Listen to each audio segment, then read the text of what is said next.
एक गांव में धनी चंद नाम का एक व्यापारी रहता था।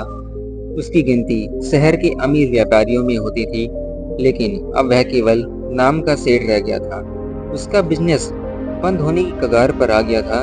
बिजनेस में हुए घाटे की वजह से उस पर लोगों का बहुत ज्यादा कर्जा पड़ गया था। उसके दिन अब गरियों की तरह कट रहे थे और उसकी हालत का कारण उसका स्वभाव था। वह दूसरों की बातों पर बहुत जल्दी यकीन कर लेता था, इसलिए उसे मूर्ख बनाना बहुत ज्यादा आसान था। चतुराई उसके अंदर थी नहीं।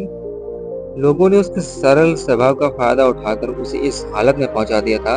उसके कुछ चतुर दोस्तों, रिश्तेदारों और अन्य व्यापारियों ने उसके खिलाफ साजिश रचकर उसे अपनी चिकनी चुपड़ी बातों में ऐसा फंसा लिया कि उसका बिजनेस बंद होने की कगार पर पहुंच चुका था। धनी चंद सेठ इन चालाक लोगों की बातों को समझ नहीं पाया, लेकिन अब वह अंदर से टूट चुका था। अब उसे अपनी गलतियों का एहसास हो रहा था कि एक दिन धनी चंद सेठ के सामने उन लोगों की सच्चाई सामने आ जाती है। वह सोचता कि जिन लोगों को वह अपना समझता था उन लोगों ने उसे ही धोखा दे दिया, जिसके कारण सेठ हमेशा अपनी हालत के बारे में सोचता रहता, खुद को कोसता रहता। अब उसके दिन बहुत ही तनाव वाले और उदासी के साथ बीत रहे थे। उसकी पत्नी अक्सर उससे झगड़ा करती रहती। अन्य सेठ अब अपना कर्जा मांगने के लिए हर रोज उसके घर पर आते।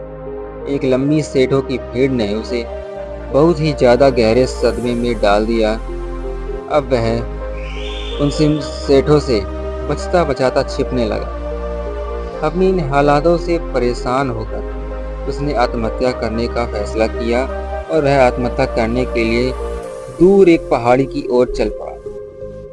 रास्ते में उसे एक महात्मा की कुटिया दिखाई दी। कुटिया में बहुत शांति और सुकून था। सेठ धनी चंद ने देखा कि महात्मा के सामने कुछ लोग बैठे हुए हैं और वे उनसे अपनी समस्याओं का समाधान पूछ रहे हैं। यह देखकर सेठ को बहुत ही ज्यादा जिज्ञासा हुई। कुटिया से बाहर आ रहे एक व्यक्ति को उसने रोका और महत्व के बारे में पूछने लगा। उस व्यक्ति ने सेठ धनी चंद की ओर देखा और कहा कि वह महात्मा आस पास के सभी गांव, कस्बों और शहरों में बहुत ही ज्यादा प्रसिद्ध है। वह बहुत ही अधिक बुद्धिमान है। वह लोगों की बड़ी बड़ी समस्याओं को चंद मिनटों में सुलझा देते हैं। वह लोगों को मन की बात जानने और उनके झूठ को पकड़ने में माहिर है। लेकिन क्योंकि उन्होंने मानव स्वभाव के बारे में गहराई से अध्ययन किया है और इससे समझने में उन्होंने महारत हासिल की है, वह किसी को भी अपनी बात पर सहमत करने की चुटकियों में सहमत कर लेते हैं। इसलिए उन्हें छत्र बाबा के नाम से भी जाना जाता है। वह व्यक्ति सेठ धनी चंद की ओर देखकर कहा, अगर आपको भी कोई समस्या है तो आप उनसे समाधान पूछ सकते हैं। यह कहकर वह व्यक्ति वहां से चला जाता है। इसके बाद वह सेठ चुपचाप लोगों की भीड़ में बैठ गया और अपनी बारी आने का इंतजार करने लगा।